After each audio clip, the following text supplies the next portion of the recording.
Hello everyone, welcome back to our channel. In today's video, I'm gonna show you how to get more matches on OkCupid. It's a very simple and easy process and I'm gonna guide you through how to do it. Let's get started. First of all, on your phone, launch the OkCupid app. Once you're in the app, make sure that you are logged in with your account. After you are logged in, you'll see this kind of interface. So this is the explore page of OkCupid. Here you can see different people's profile. In order to get more matches, first thing you need to do is update your profile. Here you can see the profile section at the bottom right corner, tap on it. At the top, you can see your profile, tap on it. Now you're in your profile page. Here you can see different details. You can edit and update every details about yourself. This will help you stand out from others. And the person who likes you will find every details about you, so they may be more interested in you.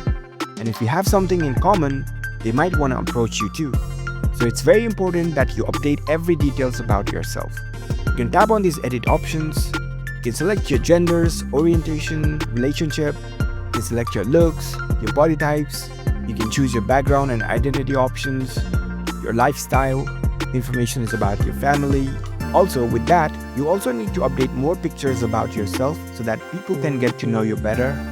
And if you scroll down here, you can see different details. You can update each and every details about yourself. If you update all of these details, people would get to know you better, which will help you to get more matches on OkCupid. So after your profile is complete, you can go to the Discover page. You can tap on any profile. You can check out their profiles too. And if you're interested in this profile, you can tap on this heart button to like them. You can even send a text to them. Or you can simply right swipe on people that you like. They will check out your profile, and if they like you back too, it'll be a match. So that's how you can get more matches on OkCupid. If you found this video helpful, don't forget to give this video a thumbs up and subscribe to our channel for more tech tips. Thank you for watching.